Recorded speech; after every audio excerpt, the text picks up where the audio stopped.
Airports are my life. I am a gypsy, trapped in an actor's body. I go from place to place.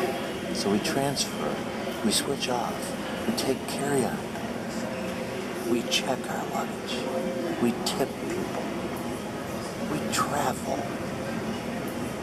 Because that's what we do. Help me.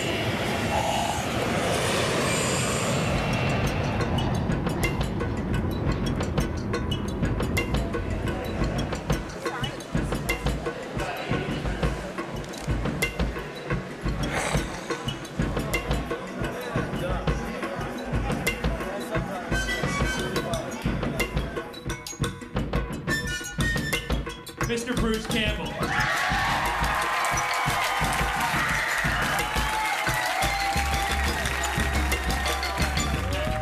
So I noticed that you're doing a documentary. I mean, what prompted you to do this? I'm calling it Fanalysis because I've encountered fans for years, and I've always found it fascinating, the roots of fandom.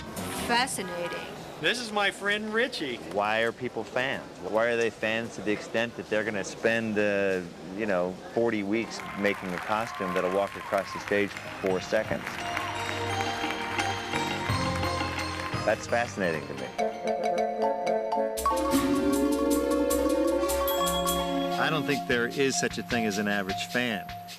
I think it's more about the levels of intensity of fandom. I have never seen a character that has really affected me as much as Xena has. I've been a Trekkie my whole life.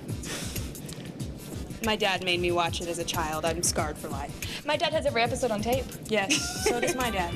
There are various stratas of fandom like in any other group of people, whereas you have people with lives and families and kids and jobs and all of that, and they occasionally rent a movie at Blockbuster and watch it at home. And then the next level, they just buy a few dolls.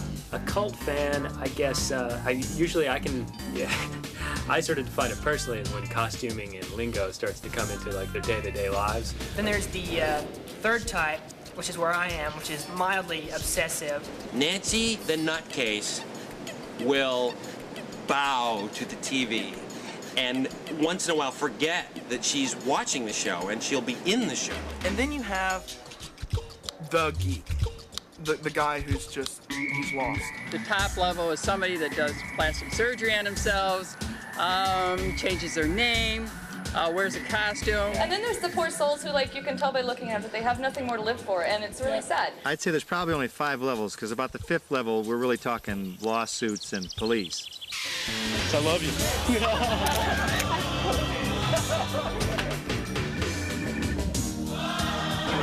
I was 15 when I saw Army of Darkness, and that's what first started me getting into Bruce Campbell. And if I was a fan of anybody else, I would be flat broke. Yes, sir. What is it like as an actor to come to these things and see people who are wearing your likeness on their shirts? Shop smart. Shop S-smart. And just apparently seem to eat, sleep, and breathe your show. To be honest, the concept of fandom to me is too surreal to have an impact. When I go home to the Pacific Northwest, it does not affect my day-to-day life. The problem I always sort of run into is I'll go into a FedEx office to mail something, and I'll get the woman behind the counter going, "Hey, you look familiar. Are you an actor?" Yeah. What have I seen you in? Oh, I've been in, do you watch television? No. Name some stuff. And it's like, well, look, can you please just take my package? Everyone can say they're a fan of something. One time I wrote a fan letter to Steve McQueen. I saw his movie Papillon, which was in the 70s. Dear Steve McQueen, I like all your films and Gomorrah, and I think I sent it to, Steve McQueen, actor, Hollywood, USA. And, of course, I got no response, and it bummed me out horribly. I wrote 2 fan letters as a kid. One to a guy who wrote a book about sea animals, who wrote me back, actually. The other fan letter I wrote was to, what was that guy's name? He was some actor on The Outer Limits. I can't remember what his name was, but I got a letter back from his estate telling me that he had died.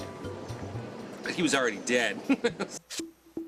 Fan mail itself is a fascinating concept. The fact that someone would send a letter to you, hoping that you'll read it in the comfort of your own home and be impressed. Dear Mr. Campbell, I wrote a short story about a guy named Norm who likes to torture small animals and sink Dear bugs in the Bruce, toilet by I'm an pissing. autopsy pathologist and enjoyed Army of Darkness. May I use your photo of skeletal hands reaching Dear up to Mr. the Bruce ground Campbell, on my go, lecture? Bruce, Go sing We Are the World with your activist friends. I have written to you I'll many still times watch, but it before won't be the asking same. intelligent Dear Mr. questions. Campbell, Now the question I think I I'd should like get a to life. pose you is a stupid I'm mailing a question. non-popular Will you go actor to about a senior prom? non-popular greetings, Bruce.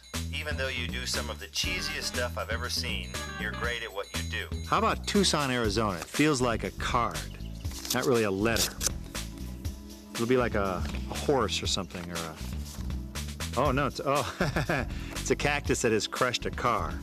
Dear Bruce, not only are you talented, but goddamn sexy as well. Hope you're not offended by such a comment from another male.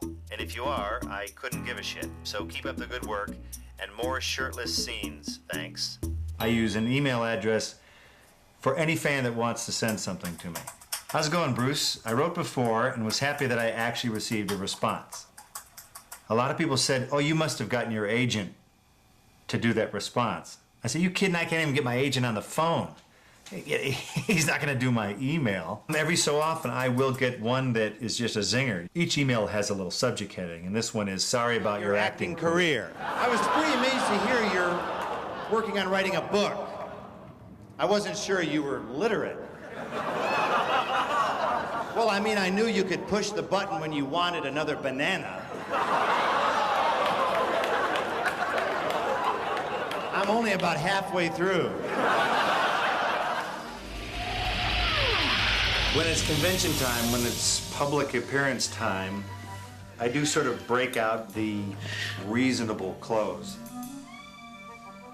I'm hoping that the fans want to see someone who's approachable, that you're not wearing a Hugo Boss suit or whatever. I wouldn't know a Hugo Boss suit if it jumped out and bit me in the ass. You know, I'll go from your sort of dumb sandals with socks, I'll probably go to a nicer shoe or a goofier shoe. You know, I might have to dust the crap out of these because I'm getting a little too much rural dust. You know, I might go a little kookier. This is a martini shirt. That'll be for the Evil Dead crowd because unfortunately these maniacs can drink during the shows.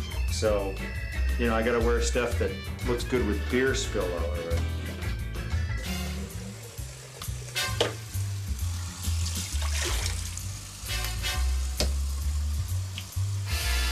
I actually know some actors who are tormented by fans, just tormented.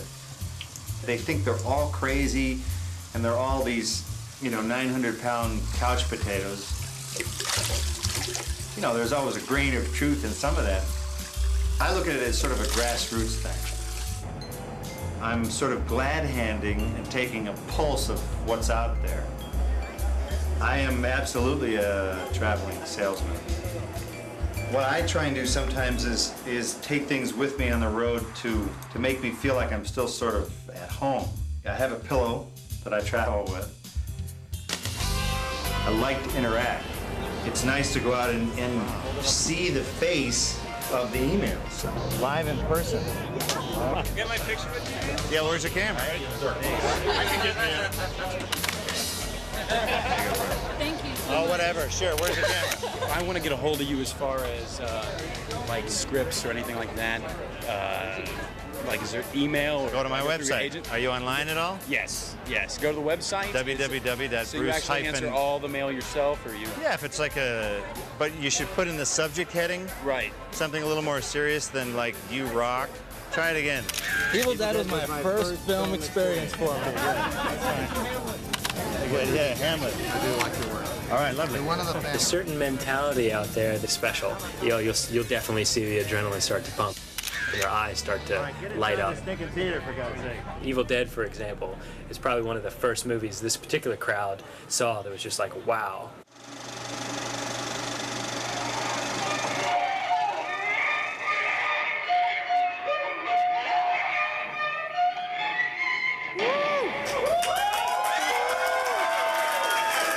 Hi, Tim.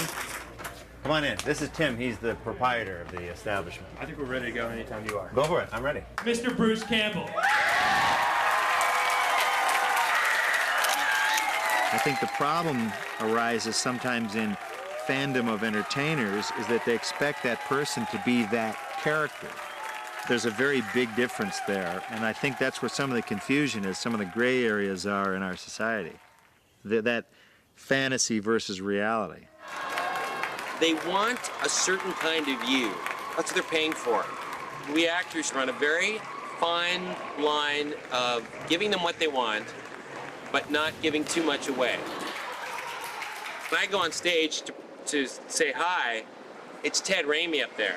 So I can't really hide too much behind a persona. What I have to do is to give very specific answers that aren't too personal, but not so impersonal so as the fans would be disappointed because they came to see me.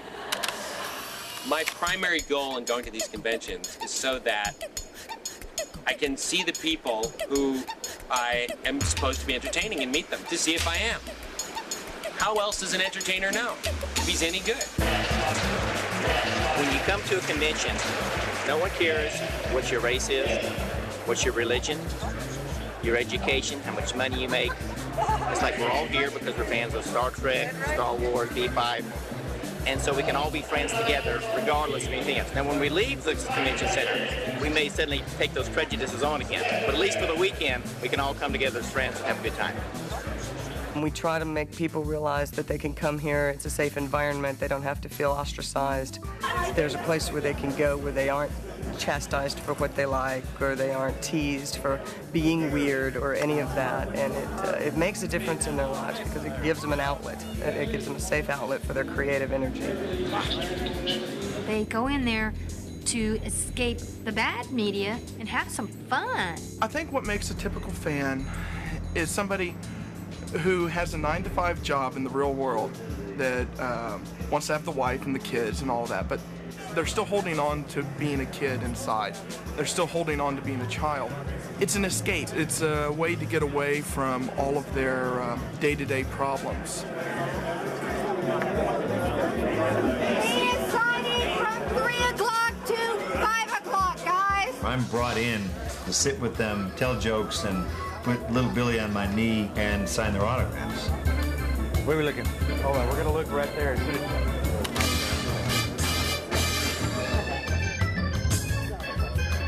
There you go. How are you? How are you? Good. What was your name? Artemis. Artemis, yes. Okay. There you go. Thanks. All righty. Say when. Carol and Jeff. When people line up for 2.5 hours for an autograph, to be honest, my initial reaction is, you poor bastard, I'm sorry you had to wait so long. I wish there was a way to make it all happen faster, but of course, in order to do that, you'd have to be more impersonal. Sorry if I scare you. I'd like to say you're a genius, and you are my idol. Yesterday, a woman wanted me to sign slightly above her breast, and, you know, and in order to get my hand in there, I sort of had to mush upon her breast a certain amount. I'm not saying that that was a bad thing. I'll go to a breakfast with them that the convention has arranged, and they'll sit there and they'll eat their pancakes without saying anything. You know, I have to kind of poke them and prod them to talk.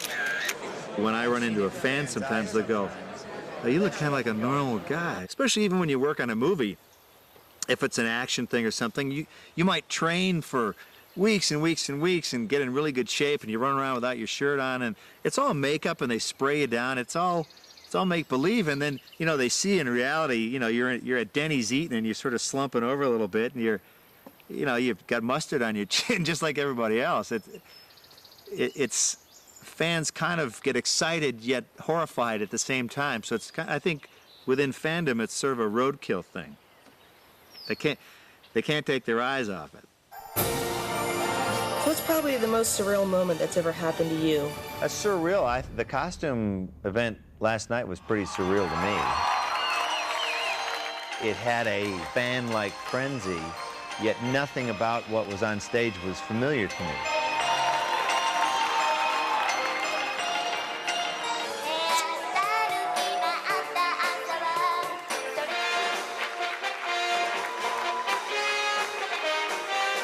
A character would come out on stage that we've never seen before in our life, and the audience would go, I have come to this convention to destroy you all. If any of you magical girls would dare stop me, remember, you all have short skirts, and I have tentacles.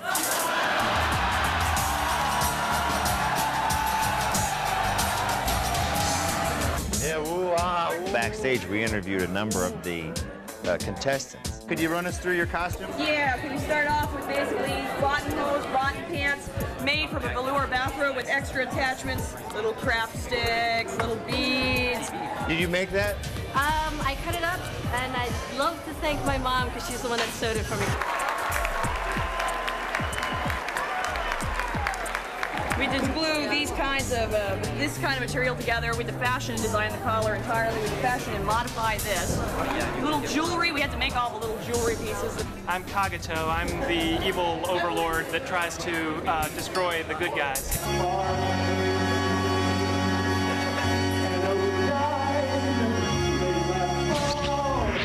Painting from here on down, this is a new color for me.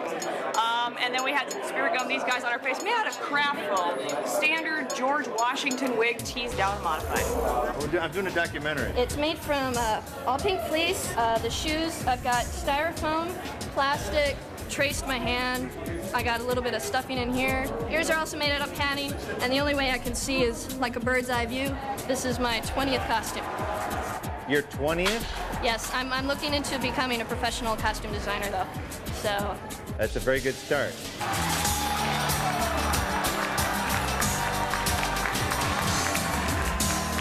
What do you got in your hand? my CD that I'm gonna lip sync to. What's the name of the song? Mouth by Meryl Bainbridge. Why'd you pick that song? Because that's the only song that I know all the words to.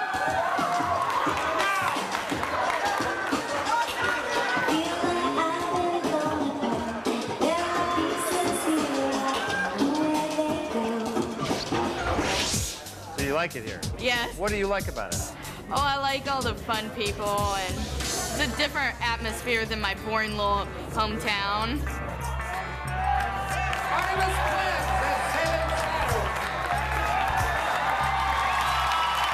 The first few conventions, 10 would come dressed like Xena, 5 like Gabrielle, then 20 like Xena, 10 like Gabrielle. Then like 30 people in these contests would come dressed like Xena, 15 like Gab, and like 5 like Joxer. I work for the county, an electrician for the county, but they don't know this side of me. The man behind the mask. As you can see, my character is Xena, Warrior Princess, and that is my name, legally changed by a judge. Each convention you do, you find yourself in a certain situation where you can't bend this arm and you can't move in this position. This costume is basically a leather dress. Basically just like Lucy's. So you modify it and change it and add a strap here or take a strap away or add Velcro. I consider myself a fan of sci-fi, fantasy, especially with the medieval period. The sword is a replica of Lucy's that was made by my friend. My son showed a real interest in Star Wars, and we initially built him a costume of Boba Fett for Halloween, and it was so popular I just sat down and started building an adult one. And over about the last year, I built this costume. This outfit I've been working on for about 4 years. And I also have the real chakra. The helmet I actually got from a fellow in Australia.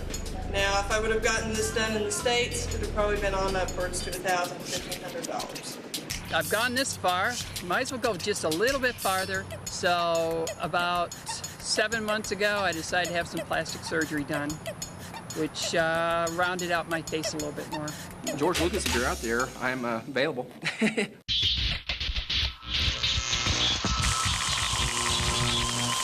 difference between a fan and a fanatic? We're fans. The people out there in costumes are fanatics. Yeah. Fanatics take it too far. Thank you. I'm curious about fandom in general. What's your take on this whole thing? very disturbed, lonely, incredibly strange people who find their lives empty, without purpose.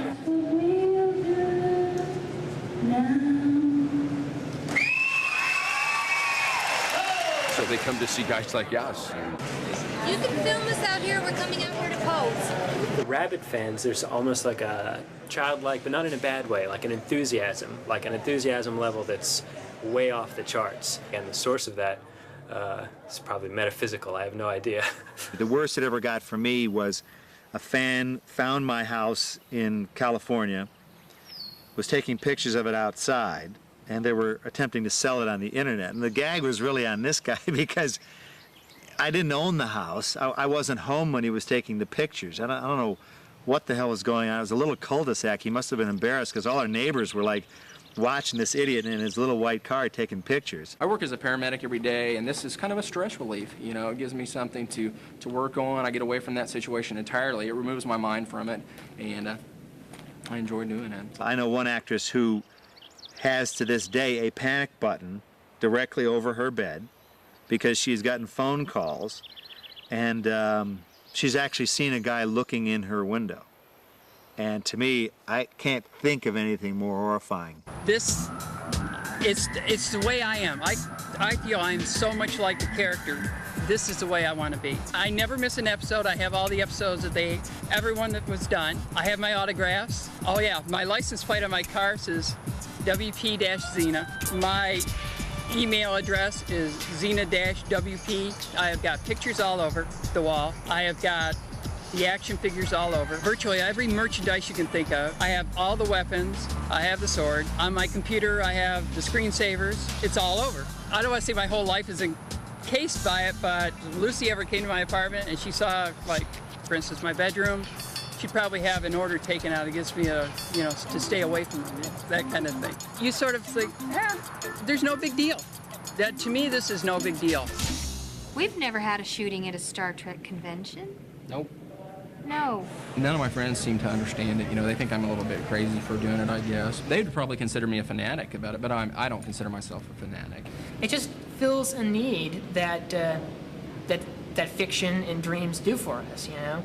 People we can idolize and identify with and admire. What I enjoy about interacting with fans is it's just so much fun to see the energy and the love they put into it. Peace, love, and keep watching the skies. We're actors, and we're supposed to stay in character. These people kick our asses. Oh, man. Because they'll never break out of character. So you know, the director calls cut. We go sit down, have a cup of coffee, crack jokes, or read a book. Yeah. And these guys are, I'm Spock for 48 hours. That's very weird. That's it. The fact that they are out there to support us is really, all kidding aside, it's pretty interesting.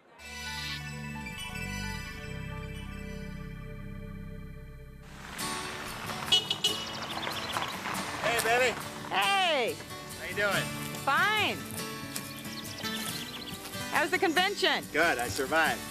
I think at the end of the day, actors and the people in front of the camera and people in the public eye should be glad that people are following their work, that enjoy their work, and support their work. I think yin and yang is a good concept. It's two elements that sort of intertwine and fit, but they don't blend necessarily. They're distinct and different. You have the actor who's in front of the camera doing this, and you have the fan who's supporting it doing that. And it's a good harmonious mix as long as they don't totally blend, because they can't. It's good to strike a balance, and it's good to realize that actors do have an obligation to the fans to acknowledge them, to interact in some degree, and don't get surprised if someone comes up and says, "Hey, pal, how are you? How about a handshake?" because they think they know you. That's cool.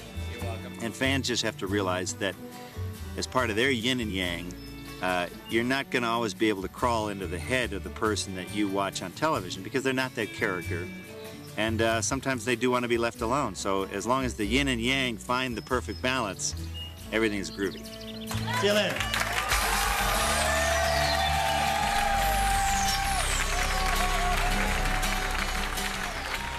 Oh yeah, Army of Dark, that's really bad too. Well, why is that? Is that worse? Which one's worse? They're all the same. They're all the same? Yeah. But they're not all as gross, are they? They get goofier, don't they? They get what? They get goofier? Well, they are kind of goofy, but it's so dumb. Like, why do you think they like that? Because it's cultish. Because Yeah? it's just something to... Well, you know, guys just like that kind of stuff. Like stupid movie... Well, I'm sorry. No, I've met guys that are really just into stupid movies that are, like, goofy and morbid and gross. Exactly like that. I mean, So it's a that's guy- all they like. it's really just a guy's thing. Specific guys. I'm not saying all guys are like that, but there are a lot of specific guys that Are they like college that kind guys of movie. or? Unintellectual college guys, yeah. Unintellectual, I get it. Yeah. So we have a bunch of dumbbells here tonight. Is what So you're what? saying. We have a bunch of dumbbells here tonight, I think is what you're saying. Well, they don't necessarily have to be that dumb, but yeah, They have kind to be of. sorted dumb in Yeah. order to buy it. Yeah.